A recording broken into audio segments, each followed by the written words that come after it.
eu recorro aqui, tá, ao que eu disse para vocês.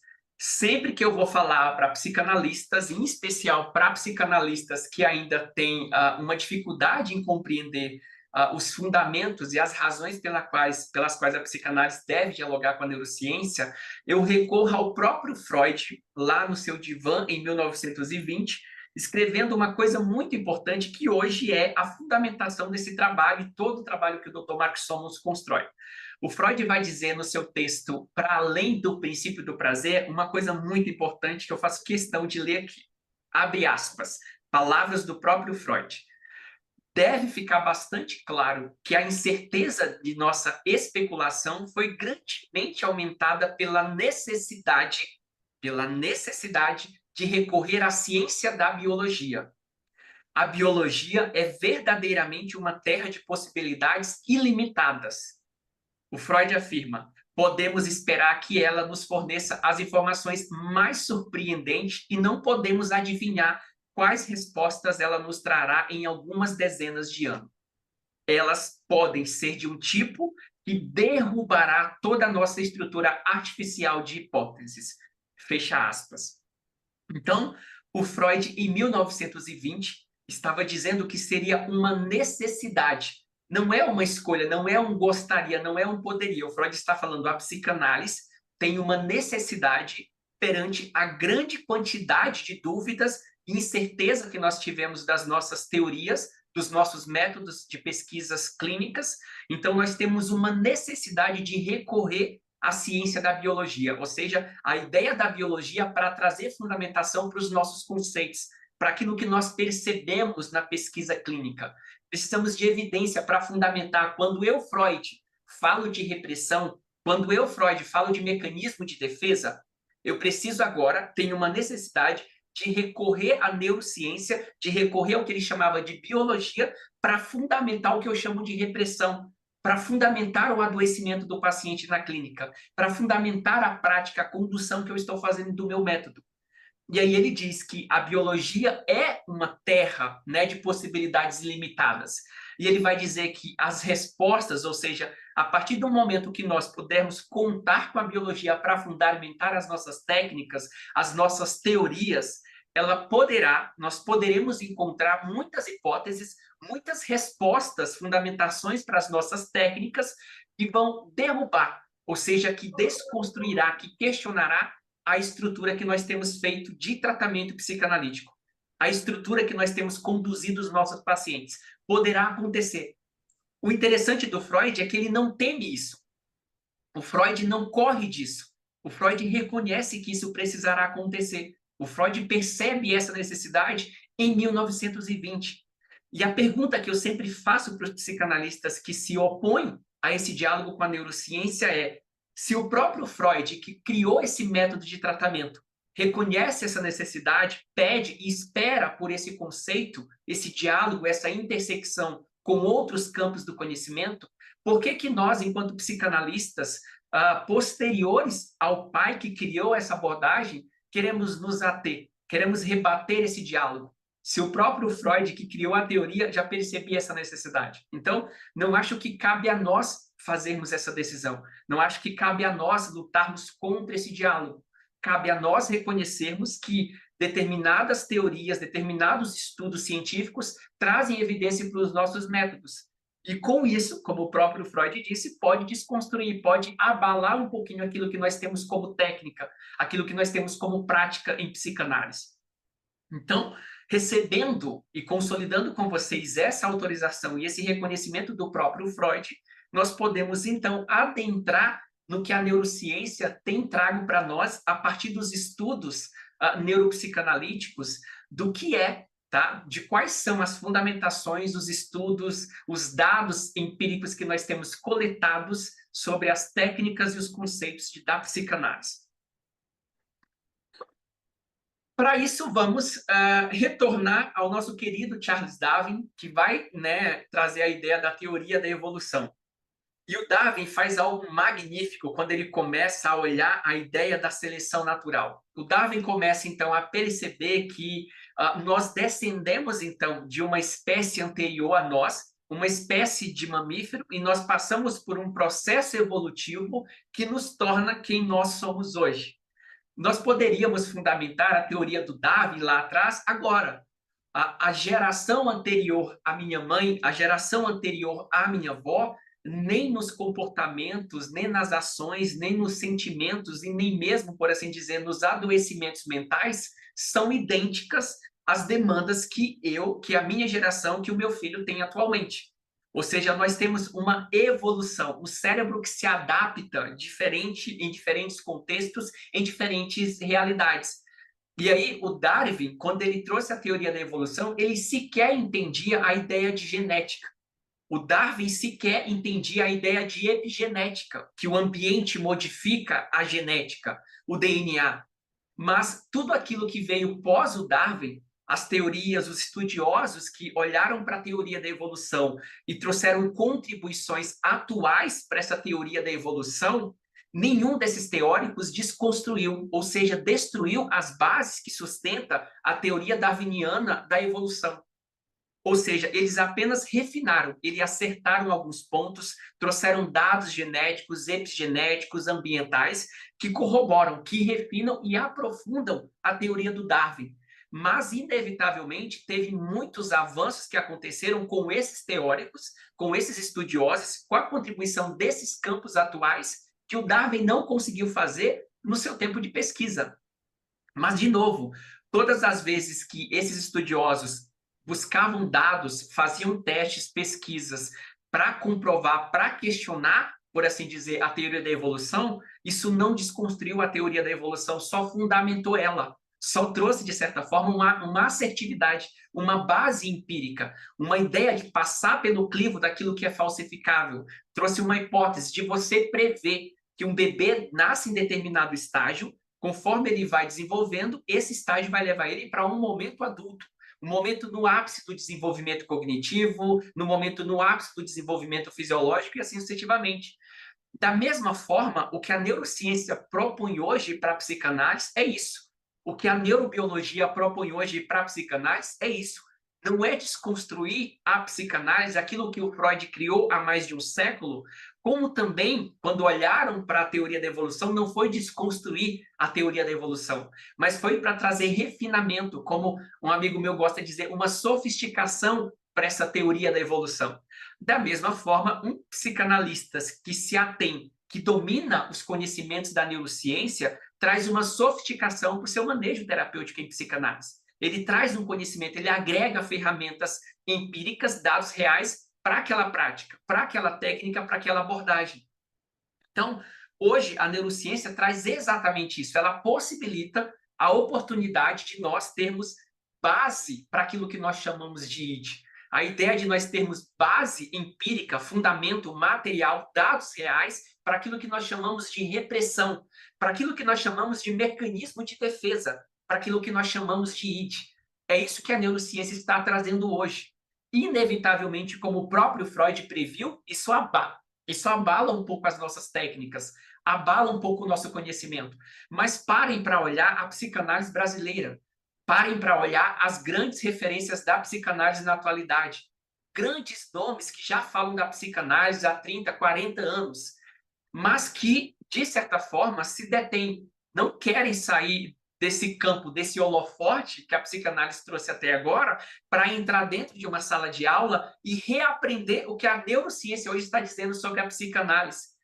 As pessoas que dizem que a psicanálise não precisa da ciência são as pessoas que estão dizendo que eu não preciso retornar à sala de aula para continuar sendo psicanalista, para ter fundamentação na minha teoria. Da mesma forma, gente, imagina que hoje nós praticamos psicanálise falando da ideia de id, falando do ego, do superego, falando de repressão, mecanismo de defesa.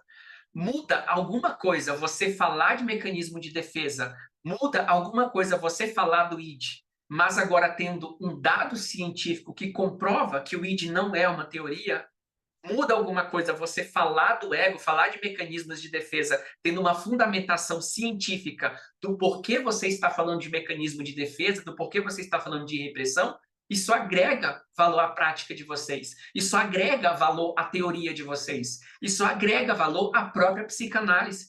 É essa a proposta que a neurociência está trazendo. A ideia de trazer uma consolidação para os nossos métodos. A ideia de trazer uma comprovação, um dado real que comprove que aquilo que nós praticamos como neuropsicanálise compõe esse crivo. Atende a isso, tem pilares, estruturas que sustentam essa teoria. E a psicanálise não é, ao contrário do que muitas pessoas ainda propagam, uma ferramenta social.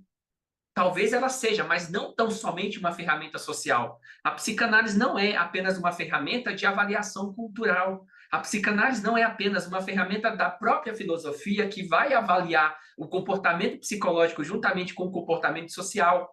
A psicanálise é uma disciplina da ciência. Ela é um método clínico, um método de pesquisa, um método de tratamento, segundo o próprio Freud. O Freud não criou a psicanálise para servir a filosofia. O Freud criou a psicanálise para dialogar com a filosofia, para dialogar com a psicologia, para dialogar com outras abordagens, para se manter atualizada. Todas, inclusive a teoria da evolução, se atualizou, dialogou com outras abordagens para fundamentar os seus pilares. Por que a psicanálise seria, dentre essas disciplinas, a única que não o faria? Qual que é o prejuízo que ela encontra a trazer esses dados empíricos para a nossa prática? Nenhum. Pelo contrário. Tá? Então, a ideia de dizer que a psicanálise tem uma base teórica, uma base empírica, um dado científico, fundamenta a nossa prática. Você não está fazendo ali algo que é apenas uma teoria, algo criado há mais de um século. É algo que tem uma fundamentação, que continua atual.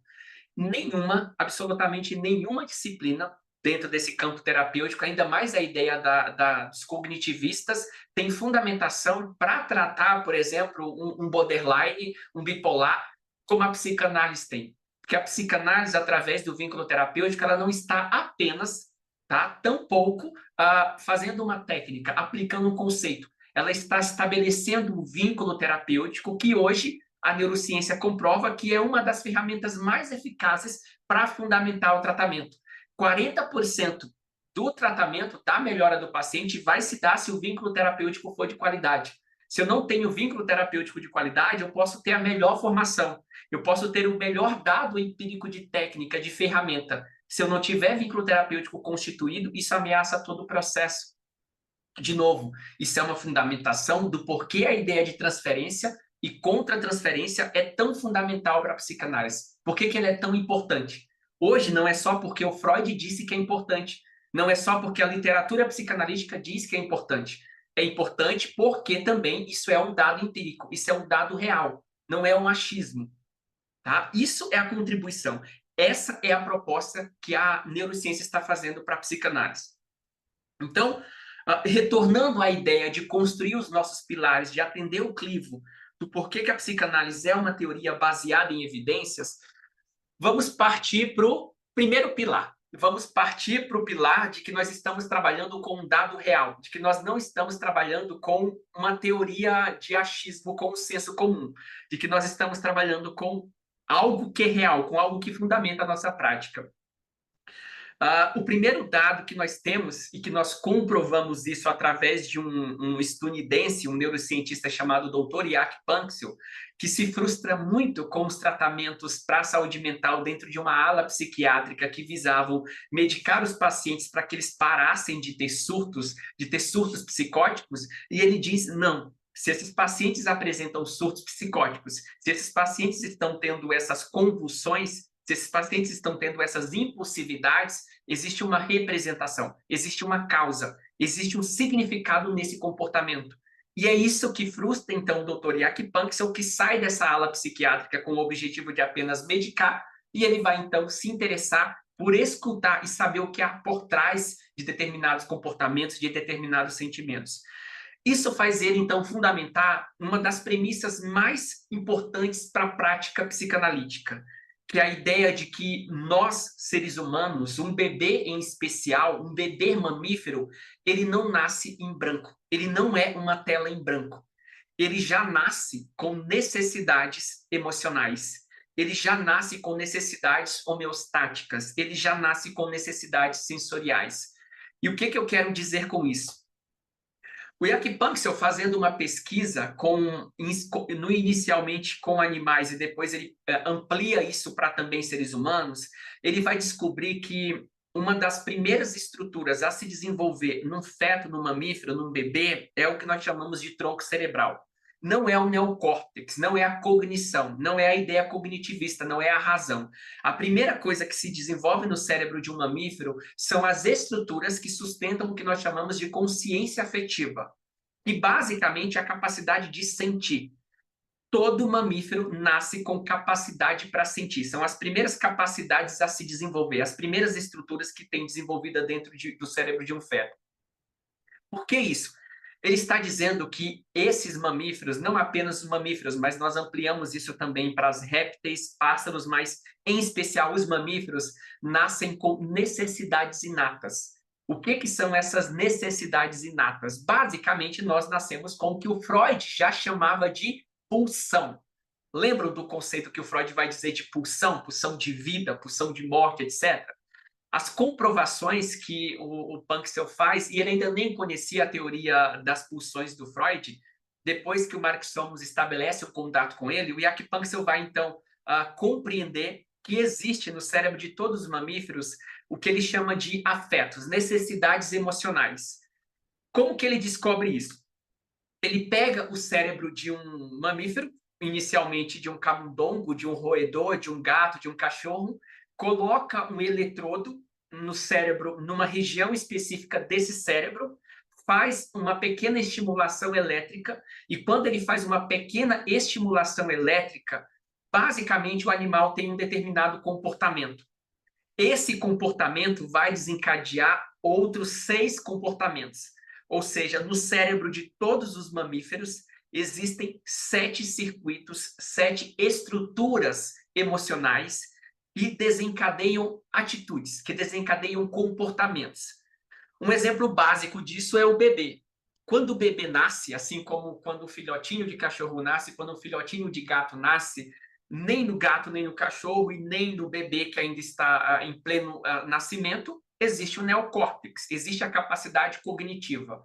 Esse animal, esse mamífero ainda não tem capacidade de falar sobre as suas necessidades, de dizer, mãe, estou com fome. Um bebê futuramente terá essa habilidade, ele utilizará determinadas regiões corticais para falar, para verbalizar para o outro, para a mãe, para o cuidador, as suas necessidades. Mas um gato, um cachorro, não tem essas habilidades verbais. Eles utilizam vocalizações para dizer o que eles sentem, para chamar o cuidador. Mas nós já nascemos com essas necessidades. Essas necessidades, elas não esperam o desenvolvimento cortical, elas não esperam o amadurecimento para sinalizar para o indivíduo que ele precisa. O exemplo básico disso é que nós temos o que o Jack Punxsutaw vai chamar de afetos. Esses afetos se dividem em 3 categorias. Os afetos homeostáticos, que se categorizam por eu preciso de uma determinada quantidade de água, eu preciso de uma determinada quantidade de alimento, eu preciso de uma determinada quantidade de descanso. Como as necessidades sensoriais, eu preciso me afastar daquilo que dói, eu preciso me aproximar daquilo que é benéfico. E existem os afetos emocionais, que é o que mais importa para a prática psicanalítica, porque 90% dos transtornos que nós temos em saúde mental estão repercutindo a ideia de um desequilíbrio nesses afetos emocionais. Então, imagina que existe uma estrutura, um circuito emocional lá no cérebro de todo mamífero, e todas as vezes que eu estimulo esse circuito emocional, a pessoa vai precisar de água, falando de um afeto homeostático. Todas as vezes que eu estimulo esse circuito emocional, a pessoa vai precisar basicamente de alimento. A pessoa vai precisar dormir.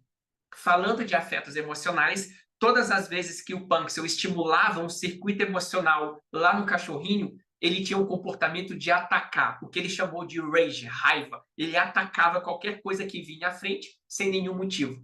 Ao estimular o cérebro de um mamífero, de um ser humano nessa mesma região, o que o ser humano sente é raiva.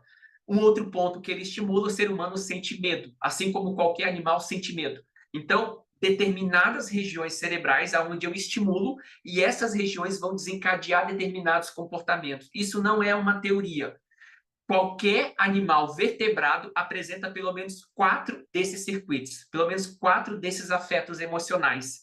Os mamíferos, unicamente os mamíferos, apresentam até 7 desses circuitos emocionais, ou seja, 3 desses afetos são somente nossos. Esses afetos significam que quando o bebê sente fome, um afeto homeostático, significa que ele precisa comer. Isso é uma demanda que a estrutura fisiológica dele faz à mente. Quando esse bebê sente fome, basicamente a fome dói. Não é que ele pensa, não é que ele racionaliza a fome, o bebê apenas sente fome. Quando ele sente fome, a ferramenta com a qual ele nasceu é o choro. O bebê ainda não tem a fala, a verbalização fundamentada, então ele chora. Quando esse bebê chora, basicamente o cuidador vem e supre essa necessidade. Cuidado, acolhimento, proteção, limpar as necessidades fisiológicas, trazer alimento, água e etc. Da mesma forma, os passarinhos que acabaram de nascer, que não vão nunca desenvolver habilidade verbal, emitem nas ferramentas que eles nasceram grunhidos, piados, determinados sons quando eles sentem fome para chamar a mãe que vem trazer alimento para eles. Da mesma forma que os cachorrinhos fazem grunhidos, que os gatos fazem miados, tudo isso são coisas que eles sentem que demandam a eles um trabalho de chamar o cuidador. Nesse momento, o cuidador primário é o que pode suprir a necessidade desse mamífero. Ele não tem habilidades para suprir essas necessidades sozinho. Então, a natureza evolutiva do Darwin, esse processo de evolução, vai colocar intrinsecamente, inato em nós, ferramentas para atender a essas necessidades. Bebê sentiu fome, ele chora, porque é o chamado para esse cuidador. Bebê sentiu medo, ele chora, porque é o chamado para esse protetor.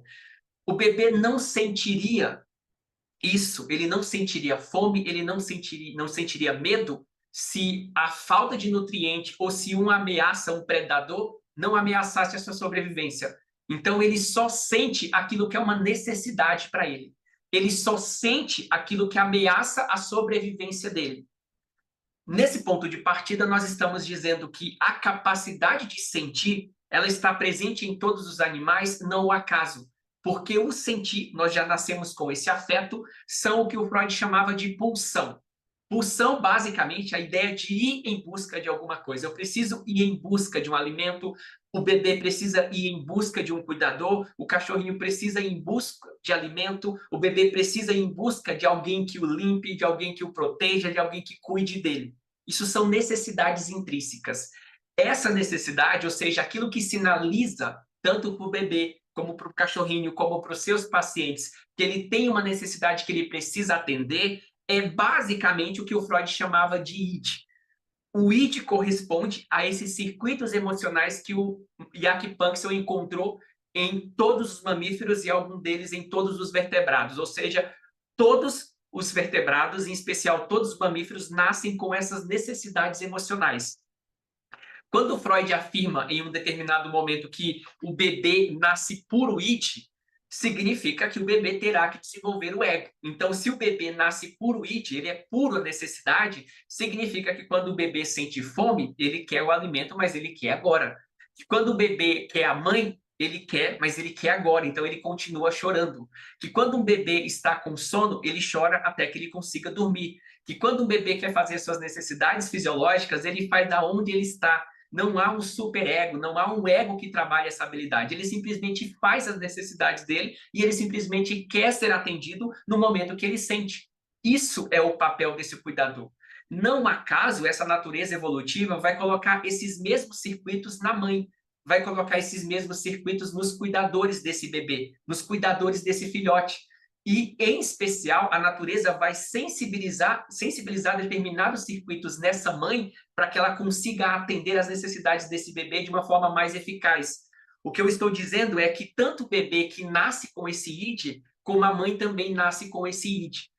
Que quando o bebê emite um chamado por fome, por sede, esse id na mãe, que é a necessidade de cuidar, está mais sensibilizado durante a gestação para que a mãe consiga atender à necessidade desse bebê de uma forma mais eficaz.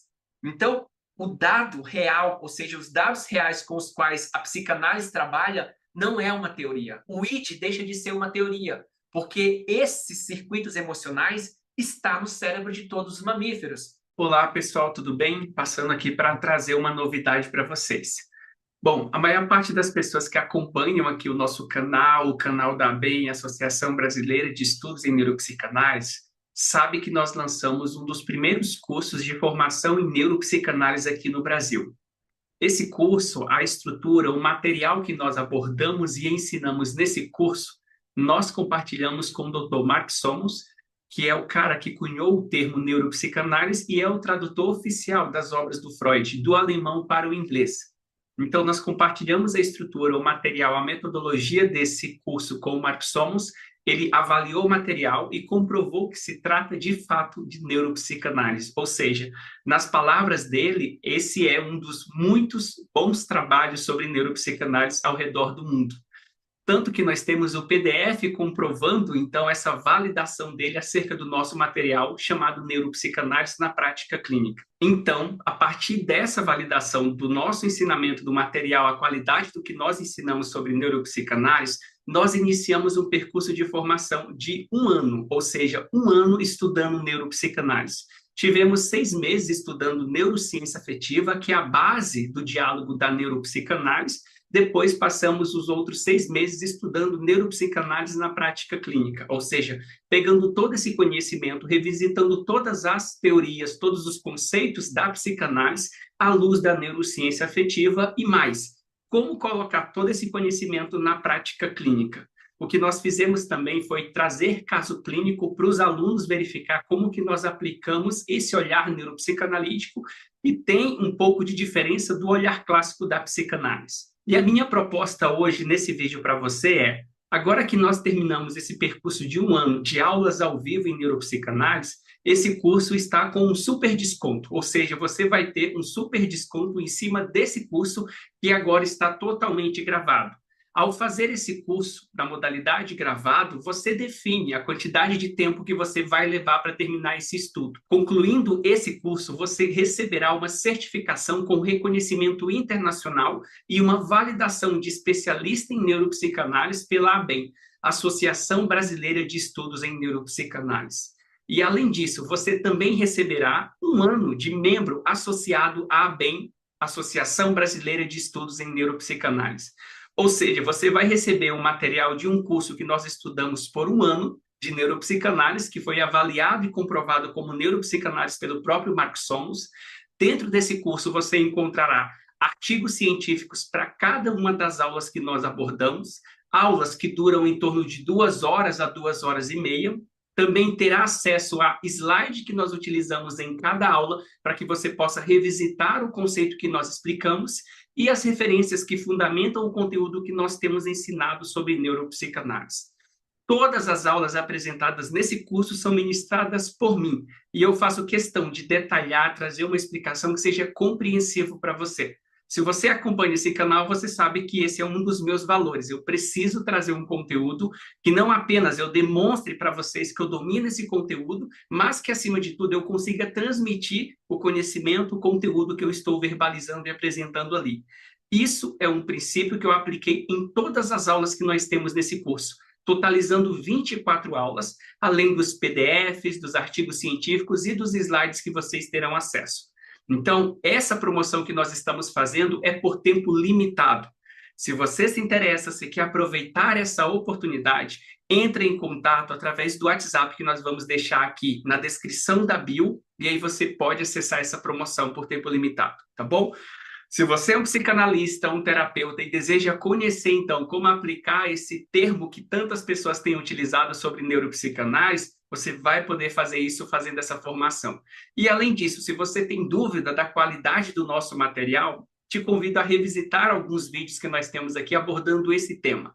Ou, se não for o suficiente, você ainda pode receber uma aula totalmente gratuita desse curso para ter acesso a esse material. Tá bom? Então, aproveite essa oportunidade, envia para aquele colega especial, envia para aquele grupo de pessoas que são interessadas em neuropsicanálise e venha fazer essa formação conosco e, mais que isso, se associar à primeira Associação Brasileira de Estudos em Neuropsicanálise, o que te dará direito a participar de grupos de supervisões com valor simbólico, te dará direito a participar de workshops, webinários também com valor simbólico.